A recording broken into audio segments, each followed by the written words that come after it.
Véritable success story de la radio Espace Guinée, les Grandes Gueules, détentrices des meilleurs scores radio en Guinée, de la meilleure émission talk show, a donné le créneau horaire du départ au bureau et du retour à la maison, récoltant depuis des années consécutives le titre d'émission la plus écoutée en Guinée, toutes catégories confondues.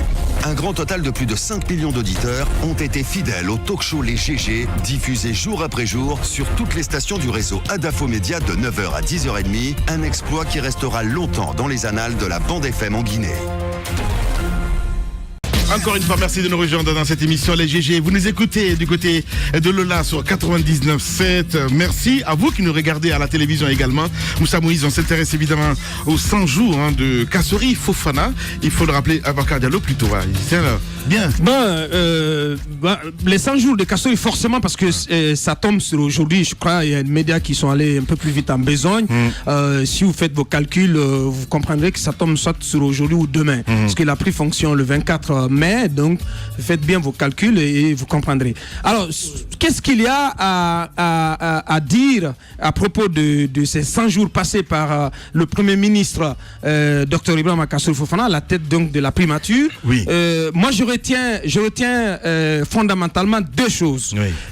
C'est-à-dire que dans un premier temps, il y a ce que j'appelle un début de l'expression de l'autorité de l'État. Et ça, c'est le premier pan donc, de mon analyse. Deuxièmement, il y a un certain nombre d'orientations stratégiques qui ont été faites et qui, de mon point de vue, je l'assume, vont dans la bonne direction. Donc, dans un premier temps, j'ai dit qu'il y a comme un début d'expression de l'autorité de l'État. Parce que ce qu'on a toujours reproché à la gouvernance Alpha Condé depuis 8 ans, c'est la quasi-inexistence de l'État. L'État foutu le camp, l'État est inexistant, et c'est ce qui laisse place à de la chienlit, à du désordre un peu partout, dans la circulation, au sein de l'administration. C'est un peu la sainte pagaille dans les discours politiques. Chacun se croit totalement tout permis dans notre pays. Vous voyez aussi les luttes syndicales qui sont menées et qui parfois prennent complètement le pays en otage. Donc on a vu, on a constaté tous ces désordres. Vous avez vu avec l'arrivée des Kassori, au-delà des mots, il y a quand même l'État qui fait son retour progressivement. Et comment? Et comment? Parce que je l'explique. Très bonne question. Nous avons suivi avec beaucoup d'attention ce bras de fer autour de la question du carburant. Oui. Vous avez vu que semaine après semaine, c'était des grèves, des mouvements de grève, de journées villes mortes, de journées sans activité. Moi, je ne plairais pas cette l'autorité. Honnêtement, si c'est pour diviser, pour régner, parce que beaucoup de choses sont dites, évidemment, Bakar. On a vu, vous m'avez demandé comment. Je ne vais pas toi rentrer dans le décor sans dire un mot, mon cher. Non, pas possible. Non, mais pas du tout. Je n'ai pas dit que l'État doit mater, ou l'État ne peut exister qu'en matant. Je n'ai pas dit cela. Mais et on ne peut pas permettre non plus que notre pays soit bloqué de cette façon, qu'il y ait qu'on vive au rythme des journées sans activité, des journées villes mortes, des journées perdues, je ne sais pas, de manifestations de rue.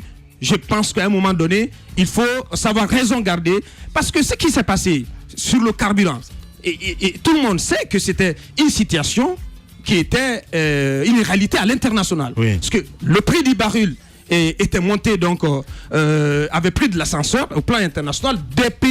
Plusieurs pays avaient procédé donc à des réajustements du prix des produits pétroliers à l'international.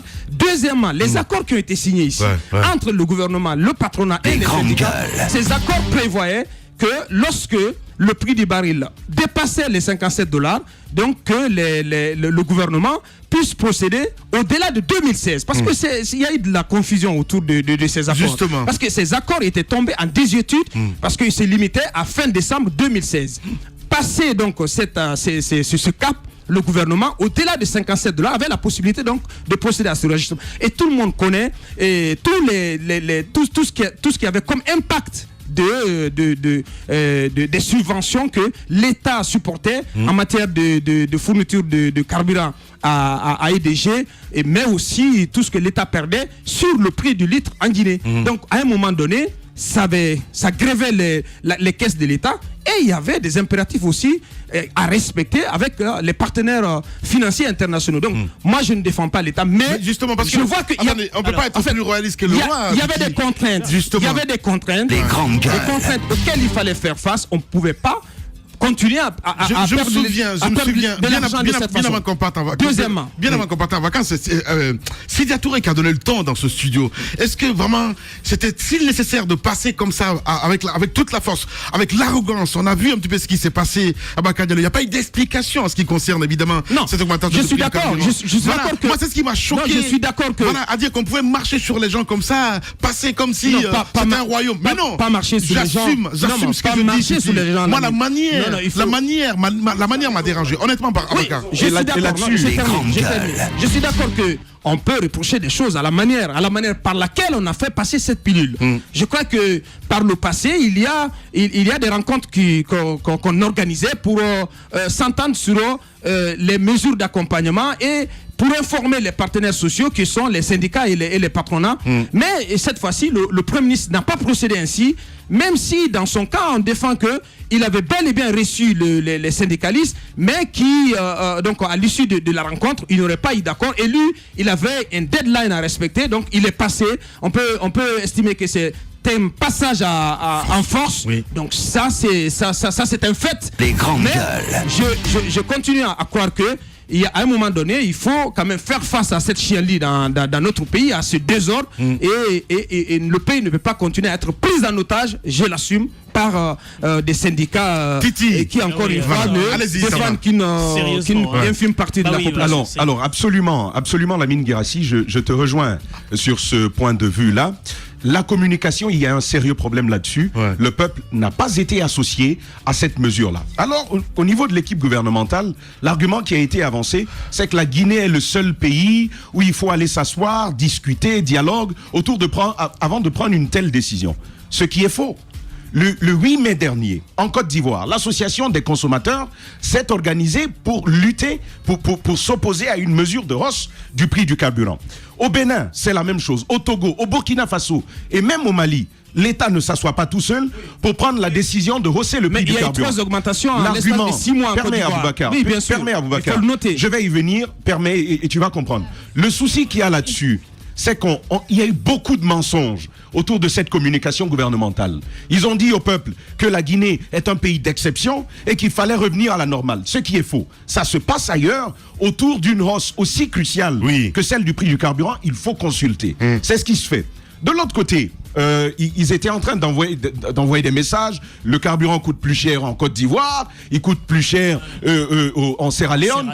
C'est faux. Vous faites les équivalents, vous voyez en réalité que ça coûte encore plus cher dans notre pays. Ouais. On a fait ces équivalences, on ne peut plus mentir au monde. Il faut que nos dirigeants comprennent une chose. Nous sommes dans un monde ouvert, où on peut avoir accès à la même information que le Premier ministre, par exemple. Ça, c'est une réalité. Les grandes gueules. Abakar dit, l'État revient. L'autorité de l'État est en train d'être restaurée. J'ai envie de dire à Abakar, tout simplement, que ce que ce gouvernement a réussi à faire, c'est d'ignorer le peuple.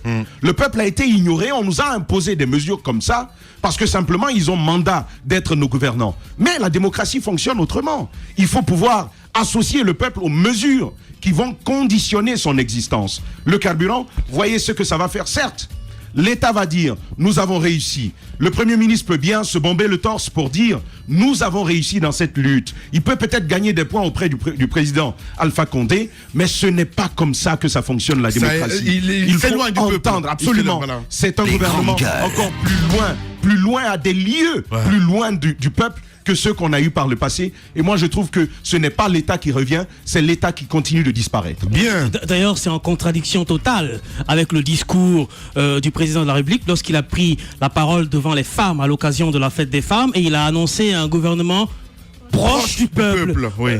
Là, c'est là où je rejoins Tamba en lui disant que c'est un gouvernement à milieu du peuple. Abakar est en train de parler du retour de l'autorité de l'État. Il peint le désordre dans la circulation. Je vais dire à Abakar qu'il n'y a plus jamais eu de désordre dans la circulation aujourd'hui qu'hier. Il n'a qu'à faire le tour dans Conakry. La question de l'assainissement, on la reprend. Il y a eu tout un tintamarre autour de l'assainissement. Le premier samedi du mois, etc. Est-ce que dernier samedi du mois, etc. Est-ce que Conakry est devenu plus propre qu'hier en 100 jours, comme que je pose la question? Est-ce que ce sont ces mesures de sortir, prendre le balai, balayer quelques kilomètres carrés de Conakry et publier ça sur Facebook et tout ça, c'est ce qui fait l'assainissement à Conakry. Je dis non, il faut des mesures beaucoup plus concrètes. Abakar est en train de parler du fait que le Premier ministre, à son arrivée, a fait le tour des QG pour discuter avec les politiciens. Certes, cela a apaisé la tension dans la cité, mais cela n'a pas résolu le problème politique. On s'est entendu de partager le gâteau d'une élection qui est arrivée à la base d'un fichier électoral qu'on a passé tout le temps contesté. Est-ce que le résultat de cette élection-là est juste? Moi, je dirais bien non. Alors, allons plus loin. C'est vrai aujourd'hui que la question du carburant revient sur la table parce que tout simplement, ça a été un passage en force. Mais il ne faut pas oublier qu'il y a beaucoup d'influences qui ont joué. On a même parlé de corruption à un moment donné. Est-ce que c'est de la manière dont l'État peut passer les mesures? Non. Je voudrais dire, on a parlé de mesures d'accompagnement en nous faisant croire qu'on va mettre 60 ou quelques bus turcs dans la circulation sur l'autoroute. C'est une honte. Des vieux bus. Et que ça va atténuer la situation. Comme si le peu de personnes qui empruntaient ces bus-là sont les seules personnes qui sont frappées par la mesure d'augmentation du carburant. Et ceux qui ont les automobiles, ils en font quoi? Eh bien, ils payent de leur propre poche. On a mis le train Conakry Express en marche, etc. C'est vrai. Bon, est-ce que ça a atténué la situation? Non. Il y a quand même 12 millions de Guinéens. Et combien de Guinéens empruntent ces bus et empruntent le train? Est-ce qu'on a pensé aux Guinéens de l'intérieur du pays qui, jusqu'à présent, tirent le diable par la queue? Je veux dire, non. Il y a beaucoup de problèmes en cas. Le Premier ministre Kassouri Fofana nous avait annoncé une lutte féroce contre la corruption, à part la convocation de Paul Moussa et de l'autre de l'OGC. Oui, mais c'est arrivé en son temps. On l'a mis à son crédit, même si ce n'est pas lui. Est-ce qu'il y a eu d'autres mesures de corruption qui ont été prises alors qu'on parle des millions de dollars de détournements? Nous y viendrons au cours de cette saison. On parle de beaucoup de millions de dollars de détournements au sein du gouvernement. On a l'impression que ça n'a jamais été autant volé que lorsqu'on a annoncé de lutter contre la corruption. Donc je voudrais dire, c'est bien. On a été les premiers ici dans ce studio à croire à la personne du Premier ministre Kassouri Fofana à la veille de sa nomination. Non. Voilà, je peux pas mettre tout le monde dans moi personnellement, et j'assume mes propos parce qu'à l'époque, j'avais dit qu'il avait la poigne. Bah oui, je me souviens très bien. Voilà. Vous vous souvenez très bien. J'avais dit qu'il avait la poigne, qu'il avait la personnalité, qu'il avait l'expérience, etc. Donc, sauf que ce jour, est-ce que tu es dessus? Complètement dessus. Plus que je me rends compte que j'ai encensé plutôt un Premier ministre qui est venu démontrer au peuple que son côté bling prendrait plus le dessus. Et là, je me suis pas trompé. La mamaya de Cancan nous a suffisamment démontré. En jet privé. Évidemment, en jet privé. Et alors que c'était lui qui avait annoncé qu'aucun membre du gouvernement ne parrainerait une manifestation. On a essayé de défendre ça. Une mamaya, on a essayé de défendre ça en disant que le Premier ministre n'a pas parrainé. Qu'on vient de me dire s'il n'a pas parrainé, il a fait quoi? Donc je veux dire que c'est une déception totale, une grande déception à 100 jours, à mon avis, et c'est personnel, et j'assume mes propos. Le bilan ne peut être que négatif quand je fais la comparaison entre ce qui est vécu aujourd'hui et le discours du Palais du Peuple du Premier ministre. Voilà. Roby, allez-y madame. Non mais quand on parle par exemple de lutte contre la corruption, c'est bien que Paul Moussa Diawara et M. Sékou Camara aient été convoqués, même si on sait que il fallait s'attendre à cela, mais ça ne devrait pas se limiter à ça. Je pense que dans ce domaine-là, rien n'a été fait, d'autant plus qu'on a une ministre de la République qui a été condamnée du côté de la Belgique. Mariam Soguipa. Et il y a le nom de M. Kassouri qui se retrouve dans ce dossier et le gouvernement n'a même pas daigné donner des explications au peuple de Guinée. C'est pour vous dire jusqu'à quel point on a du dédain pour ce peuple-là. C'est le peuple qui les a mis là. Quand il se passe quelque chose ailleurs, les gens se précipitent, ils donnent des explications au peuple. Même si ce peuple-là se laisse tout le temps traîner par le bout du nez. Je pense que le peuple mérite son destin. Nous méritons ce que nous sommes en train de vivre aujourd'hui parce que nous mettons des hommes qui font ce qu'ils veulent et après il n'y a rien derrière, rien ne se passe, le peuple ne se bouge pas, le peuple ne réagit pas. C'est ce qui est en train de se passer aujourd'hui en Guinée. Je voudrais dire par rapport à cette volonté que nous attendons, cette nouveauté que nous attendons, c'est difficile de faire du nouveau avec de l'ancien. Je suis d'accord avec vous. Je vous ai suivi ici quand on a mis Kassouri, tout ce qu'on a dit, tout l'espoir que les gens avaient. Moi, je n'avais aucun espoir. Pourquoi? Parce que je sais que ce pays-là, les gens sont forts en discours. Ils viennent, ils parlent, ils vous encensent, ils donnent ils disent des mots. Après, il n'y a rien qui se passe. Sinon, le gouvernement aurait pu sortir un communiqué pour expliquer expliqué ce qui s'est passé. Ce qui s'est passé par rapport à la situation de la Belgique. Et cette dame aurait pu, dans d'autres pays, cette dame aurait démissionné. Elle aurait démissionné. Justement. Elle aurait démissionné pour une question d'image. Par rapport à la question de l'insalubrité dont vous parlez. Partez dans certains quartiers. À Amdalaï, je ne sais pas si ça a été ramassé. Pas plus tard qu'hier, ils ont curé les caniveaux, ils ont mis sur la chaussée, ça rétrécit la chaussée. C'est juste incroyable. On fait dans l'amateurisme.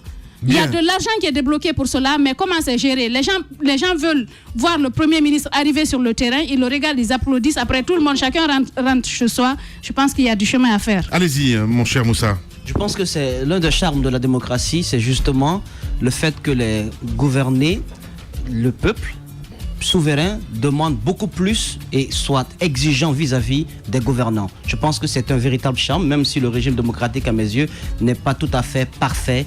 C'est un régime qui coûte assez cher et qui a ses défaillances. Alors, moi, j'estime que Kassory Fofana, là où il a fait la différence d'avec ses prédécesseurs, c'est quand même le fait pour lui d'avoir osé, d'avoir eu de l'audace, de s'être jeté dans la gueule du loup.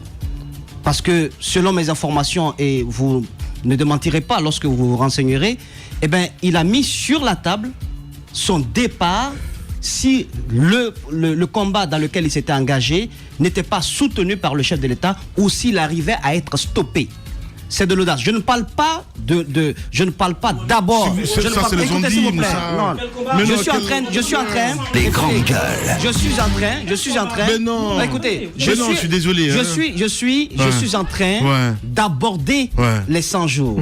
J'ai pas fini. Oui, mais bon, alors, si vous dites qu'il a mis... Écoutez, Lamine. Honnêtement, quoi, mais non, écoutez, s'il vous plaît, c'est quand même... Les grandes gueules. On peut pas quand même être atteint de cécité et refuser de voir que c'était un pari risqué. C'était un pari risqué. Je ne parle pas du bien fondé des grandes gueules. Je parle de l'acte qu'il a pris, le courage qu'il a pris de le faire. Oui, mais le peuple ne le mange pas. À un moment donné, on sait que c'était une décision qui tombait mal. Vous pensez que la Guinée est sur le 6e continent? Moi, j'estime. C'est la bonne question. On ne parle pas d'abord de cela. Je parle d'un Premier ministre, excusez-moi, qui quand même démontre aux gens qui peut risquer son poste, qu'il peut aller de l'avant, qu'il peut s'engager au risque de perdre son poste. Maintenant, parlons du bien fondé de la décision. Vous êtes dans les couloirs, vous. Non, je me renseigne. Alors, j'ai entendu ça. Un Premier ministre qui avait vraiment dit, il avait dit que s'il devait reculer sur la question du prix du carburant, il partirait. Ça, il l'a dit. Sur la teneur même de la décision, sur le bien fondé, je suis d'accord avec tous les collègues que la méthodologie d'approche n'a pas été la bonne. L'explication au peuple, la préparation des consciences, voici des précédents, des préalables qui auraient dû être faits avant la prise de la décision. Elle est sortie, cette décision, nuitamment comme s'il s'agissait d'un voleur qui quittait une case où il avait tout volé. Je pense que la méthodologie n'a pas été la bonne. On aurait pu d'abord discuter avec les acteurs sociaux, notamment les syndicalistes, trouver un point de chute. Maintenant, il faut aussi qu'on se pose la question, nous autres, peuple, qu'on se pose la question sur ceux qui nous représentent, sur ceux qui défendent nos intérêts avec le gouvernement. Je veux parler de certains membres des structures syndicales. Ben, il n'y a pas de virginité dans la scène politique guinéenne, encore moins syndicale. Beaucoup d'entre eux ont été aux affaires. Ils ont pu être ministres dans ce pays. Les questions brûlantes qui reviennent aujourd'hui, ils auraient pu les résoudre. Ils n'ont même pas levé le petit doigt pour le faire à l'époque. Parce qu'on sortait du massacre quand même de 2007, dont personne n'en parle. On a l'impression que ce sont des poulets ou des moutons qui ont été tués en 2007. Eh bien, ils ont été au lendemain de ce massacre, portés à des postes ministériels. Ils n'ont pas parlé du dédommagement des victimes. Ils n'ont pas parlé ils n'ont pas parlé également d'une enquête portant sur le massacre de 2007. Je veux seulement dire que lorsqu'on est aux affaires à un moment donné et qu'on nous refuse en tant que syndicaliste dans l'âme, parce qu'on peut être porté aux affaires et garder son âme de syndicaliste, ben il faut prouver en ce moment, comme M. Hulot l'a fait, quand ça ne marche pas, il faut prouver en ce moment qu'on a la possibilité de démissionner. Maintenant, sur la lutte contre la corruption, parce que Kassory l'avait annoncé, je pense que c'est un grand axe qu'il avait annoncé, je trouve que ce sont de menus crétins qui ont été présentés au peuple. On peut mieux faire. J'apprends auprès de lui qu'une enquête d'abord sera menée, un rapport sera demandé au corps d'inspection, parce qu'il ne faut pas oublier, les corps de contrôle doivent être assainis, ceux qui partent auditer doivent être audités. Il y a tellement de dossiers dont nous avons parlé ici, dont les audits ont été bâclés. Les audits ont pris la direction de la mer. J'ai parlé du cas du port autonome de Conakry. J'ai parlé également de Niasdine. On nous a pris pour des fous. De Niasdine. Donc, il faudrait... la directrice même est sortie pour démentir. Donc, il faudrait que les corps de contrôle, soient contrôlés, soient audités. Ceux qui ne répondent pas aux critères, qu'on puisse nettoyer un peu, comme Abaka Mel a dit, les écuries de GIAS. Maintenant, par rapport à cette question de partage du gâteau électoral, j'estime que jamais la démocratie, en tout cas sur le plan électoral, n'a pris une claque qu'au moment de ce partage. Je me suis souvenu de ma leçon d'histoire, la conférence de Berlin. Là où des gens se sont assis autour de la table, ont décidé de morceler l'Afrique. Eh bien, c'est ce qu'ils ont fait. Ils ont décidé de découper en morceaux la démocratie et de trouver une solution qui peut satisfaire certains grands partis politiques qui ne voient qu'aujourd'hui. Mais moi, je n'aimerais pas vraiment... Je serais surpris que l'UFDG ou le RPG, parce que ce sont les deux grands partis politiques qui ont été à la tête de ce partage du gâteau électoral, je serais très surpris qu'ils viennent nous dire que la démocratie n'est pas bien portée, n'est pas bien conduite, les grandes gueules de la part de l'UFDG. Je serais très étonné également que ce soit le même discours qui vienne du chef de l'État. Moussa, moi, je vous oppose la question. Je suis écœuré parce qu'on aurait trouvé une solution. Vous, Moussa, ce que j'aurais pu faire. Qu'est-ce que vous auriez pu faire? Oui. Parce qu'on était quand même dans la crise. Je réponds à ta question. Dès le début de cette crise électorale, j'aurais fait appliquer la loi. Lorsqu'on est en démocratie, le fait pour vous de vous entendre autour d'un partage, c'est pas la démocratie. La démocratie, c'est un citoyen, une voix. Là où il y a des litiges, eh bien, faites voter les gens parce que les circonscriptions n'étaient pas aussi vastes. On aurait pu le faire. Mais ce qu'ils ont fait, c'est tout sauf un signe démocratique. Je rappelle, Moussa, il a voulu évacuer une crise, mais ça donne une véritable claque. Merci, Moussa. Et ça rend unijambiste la démocratie. Bien, Moussa, voilà, vous utilisez les mots qui vous conviennent. Mais moi, je pense que la Guinée était, encore une fois, dans la crise, dans une crise post-électorale. Tu penses, Abakar, franchement, qu'il faut aller de compromis en compromis? Mais écoutez, j'ai fait mon raisonnement. J'ai dit que au sortir du 4 février, donc des élections communales, la Guinée, encore une fois, comme à chaque élection, la Guinée était dans une crise post-électorale. Il y avait un différent électoral sur un certain nombre de... Les grandes gueules. J'y arrive. Il y avait un différent électoral portant sur un certain nombre de circonscriptions, une douzaine.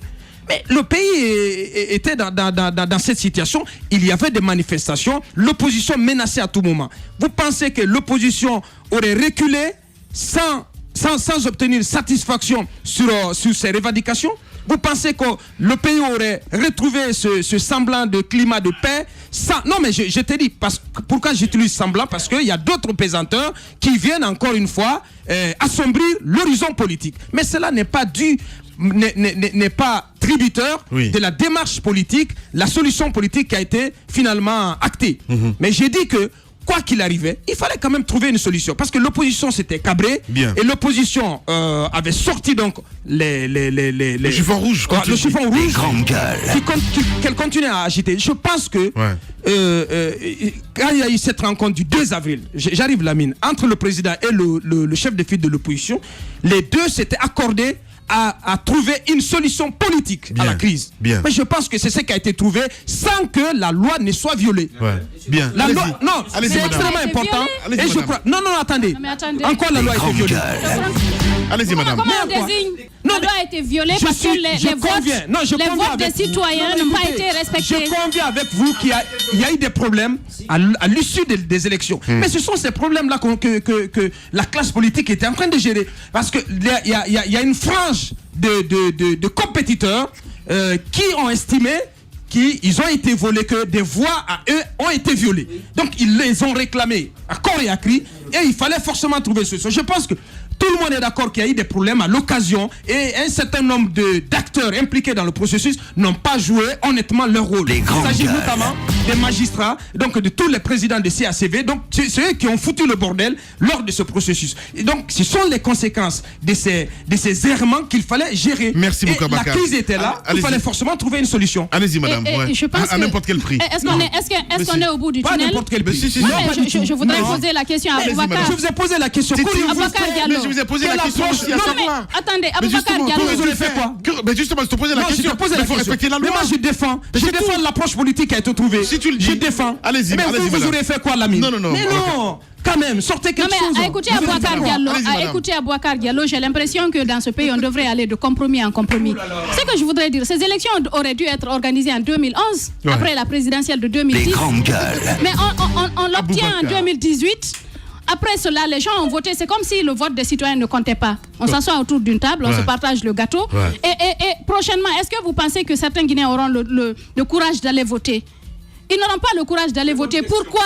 Parce qu'ils savent que même s'ils votent, après le vote, les gens peuvent s'asseoir quelque part et décider de faire autrement. Leurs voix les voix ne seront pas prises en compte. Mais après ce compromis qu'on a trouvé là, est-ce qu'on est au bout du tunnel? Est-ce que c'est fini? Est-ce que comment on appelle, les maires sont installés? Jusqu'à présent, ils ne sont pas installés. Est-ce qu'on a une date à laquelle ces maires-là seront installés? Ça ne se voit qu'en Guinée. La Guinée est toujours exceptionnelle. Vous imaginez depuis février, mars, avril, mai, juin, juillet, on est à août, on est au mois de septembre. Entre une élection et l'installation des exécutifs communaux, c'est juste extraordinaire. Je me demande où est-ce qu'on peut aller avec ça. Jusqu'à présent, il y a des problèmes. Parce que la moindre des choses aurait été de reprendre le vote là où il y a des problèmes. Là où il y a des problèmes. On aurait respecté la loi. La voix des citoyens aurait été respectée. Mais on fait un compromis, après vous nous dites que oui, il faut se réjouir de ça. Personne ne se réjouit de ça. En tout cas, tout bon citoyen, tout démocrate ne se réjouit pas de ce compromis. C'est une violation de la loi. Et comme on appelle, on a violé les droits des citoyens, le respect du vote. Le vote, il compte. Il est sacré. Allez-y. Plusieurs violations de la loi depuis la base. 2011, Moussa Hiro le rappelait, on devait aller à ces élections. Ça n'a pas été le cas. Les élections, on y est allé en 2018. Oui. Le contentieux a été juridiquement évacué. Les partis politiques, le plus grand parti politique d'opposition, celui dont on parle, celui que l'on prend au sérieux dans ce pays, l'UFDG a dit on n'est pas d'accord. Dans ce studio, moi j'avais dit je ne suis pas d'accord avec une forme de dialogue autour de cela. Si l'on a décidé de porter plainte et que la justice a fait son travail, après vous laissez libre cours. Mais bon, mais soit, on a dit c'était pas un bon travail de la justice, tous on était d'accord et on est donc allé à ces négociations-là. D'abord, il faut comprendre une chose. Ces négociations avaient pour seul objectif de contenter un parti. Celui dont on a peur, celui qui fait trembler Sékou Touré, c'est bien M. Cellou Dalein Diallo. C'est ce qui a été fait. Vous avez vu, après la conclusion de cet accord-là, l'UFDG, non, ça c'est une autre paire de manches. Cellou Dalein Diallo, après donc, la conclusion de cet accord, Lamine, si tu permets, on a entendu l'UFR de Sidya Touré, qui s'était opposé à ça, qui a parlé d'un accord entre deux partis politiques. Ce qui était le cas. Mais aujourd'hui, Lamine Guirassy, Moussa Hiro l'a dit, il fallait aller à un autre vote. Parce que ça, ce serait le prix à payer pour le refus d'observer nos lois. Ça, c'est une chose. Mais moi, je suis aujourd'hui inquiet. Parce que de plus en plus, le peuple n'a plus la voix. Ce sont deux partis qui décident à la place de 12 millions. On va nous dire, oui, ils ont beaucoup de lecteurs. Mais quand vous prenez le nombre de militants de ces partis politiques, et ceux qui ne militent pas, la grande majorité de Guinéens qui ne militent pas, vous prenez ces deux partis qui décident, comme ça, dans un coin de bureau, de ce qui va être notre avenir. Moi, j'ai envie de dire, UFDG, RPG, soyez un peu humbles. Il faut savoir que le peuple, c'est celui-là qui est souverain. On doit décider, nous, pas eux à notre place. Ce n'est pas comme ça que ça se fait. Si l'on va dans cette perspective, autant supprimer les élections. Prenez RPG et UFDG, ils s'asseyent dans un bureau, ils vont nous dire, bon, les députés, voici ceux qui vont être députés à l'avenir. Finalement, ils décident à notre place. C'est ce qui fait que les crises de Kindia, c'est ce que nous sommes en train de voir à Kindia. Ce que l'on a vu du côté du Breka et d'un peu partout du côté de la forêt, suite à cet accord-là, est en train d'occurer. Sinon, normalement, on aurait pu éviter ce genre de rencontre parce que les élections locales, on l'a dit, ce sont des élections de proximité. Merci, Ceux qui sont élus doivent incarner le peuple et le représenter de manière valable. Ce n'est malheureusement plus le cas. Voilà. Allez, Moussa Moïse, c'est là. L'élection, elle est faite pour ça en système démocratique. Départagée par le vote des personnes qui aspirent à une même responsabilité, à un même poste. Alors, mais ce n'est pas ce qui s'est passé là. Moi, je vais vous dire, on a mis au grand jour le système de fraude, de vol, qui a pillon sur rue lors de toutes les élections en Afrique, notamment en Guinée. C'est exactement comme ça que ça se passait derrière le rideau. Vous allez voter en tant que citoyen, vous abandonnez votre champ, vous abandonnez votre famille, vous faites des kilomètres, vous partez avec un bulletin de vote. C'est un énorme pouvoir ça que la démocratie vous confère. Vous partez, vous prenez toute la journée quelquefois avec toutes les difficultés et vous mettez ce bulletin dans l'urne. Et des gens, quelque part, sous prétexte qu'il y a une crise qui enfle, disent, eh bien, vous avez voté, c'est nous qui décidons de la direction que votre voix prendra. Eh bien, votre voix, on l'attribue à X, alors que vous avez choisi Y. Vous pensez que le peuple doit s'en féliciter ou bien accepter cet accord à minima? Je pense que ce n'est pas normal. Bien. Et je vais vous dire, on n'est pas en train d'installer des exécutifs communaux ou de mettre des maires qui seront élus à la tête de nos mairies. Nous sommes en train de substituer les délégations spéciales aux maires spéciaux sur des accords. Bien. Sur des accords. Les grands gars. J'aime bien. C'est pas normal. Un pays comme le Mali qui est déchiré par la guerre parce qu'un grand de son territoire lui échappe au contrôle de l'administration. Ce pays a réussi à mettre en place un calendrier électoral. Ils ont tenu la date du 29 juillet. Quelles que soient les difficultés que nous connaissons au Mali, ils ont tenu, même si après il y a une crise post-électorale. Et elle est inhérente au système démocratique. Mais ils ont tenu cela. Nous, on est incapable, un pays qui dit qu'il n'est pas en guerre, on est incapable d'avoir un calendrier électoral, de savoir à telle date nous devons aller à telle élection. C'est une honte. Voilà. Il faut que la classe politique mûrisse. Allez-y, mon cher. J'ai entendu dans ce studio ici que nous étions dans une période de crise. Il a fallu que le Premier ministre se lève et puis la situation est revenue sous contrôle, comme si la paix sociale ou la paix politique était revenue. Je vais quand même rappeler à Abakar que ce contrôle. Non mais laisse Abakar s'il te plaît. Abakar, il m'a fait dresser le cheveu ce matin. Et ce que je veux dire, Abakar, c'est que les élections communales se sont passées sur la base d'un fichier, qui a été contesté avant. Deuxièmement, c'est que après qu'il y ait les résultats, après que ces contentieux qui apparemment troublaient les sommeils de mon collègue Abakar la nuit, puisqu'il parlait de crise qui a été résolue, après que ces contentieux se soient réveillés et qu'on ait décidé à un moment donné de faire un accord tripartite. À l'origine, c'était un accord tripartite entre le RPG et l'UFDG et l'UFR. Sauf que le président de la République, dans sa logique toujours de diviser pour régner, a décidé à un moment donné de rencontrer en catimini les deux camps. Et donc, ça a commencé par la rencontre avec l'UFDG pour dire, écoute, toi, tu me laisses pas dormir la nuit, mon pouvoir, il est vraiment chancelant quand tu parles, eh bien, asseyons-nous, discutons, tiens, le gâteau est là, dis-moi, mon frère, quelle part tu veux. Alors, Silou, écoute, moi, voilà, tu sais que je suis maître du terrain, je sais mobiliser du monde et qu'après, moi, je peux te faire trembler, donne-moi cette partie-là. Ouais. Sauf que la rencontre, malheureusement,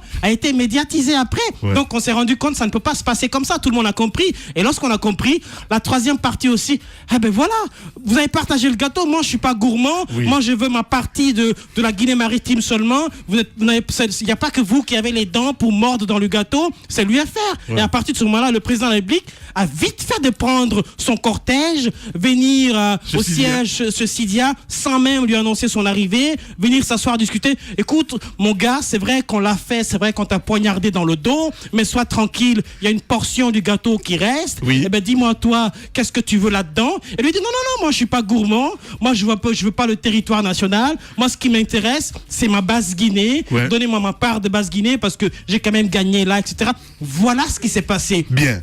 Et c'est triste pour notre pays que nous continuions comme ça. Abakar me parle de non-violation de la loi. La loi a été violée de bout en bout. Bien. On continue à le faire. Les accords politiques ne vont pas résoudre les crises politiques dans ce pays-là. Il faut qu'on soit pragmatique. Il faut qu'on arrête ça. Il faut qu'on arrête ce petit jeu de conciliabule entre les politiciens. Ça ne nous arrange pas. Bien. Ça n'arrange que les politiques. Voilà. Et nous sommes en 2018 et vous êtes au pays des daddies. Véritable success story de la radio Espace Guinée, les grandes gueules, détentrices des meilleurs scores radio en Guinée, de la meilleure émission talk show, a donné le créneau horaire du départ au bureau et du retour à la maison, récoltant depuis des années consécutives le titre d'émission la plus écoutée en Guinée, toutes catégories confondues. Un grand total de plus de 5 millions d'auditeurs ont été fidèles au talk show Les GG, diffusé jour après jour sur toutes les stations du réseau Adafo Média de 9h à 10h30, un exploit qui restera longtemps dans les annales de la bande FM en Guinée.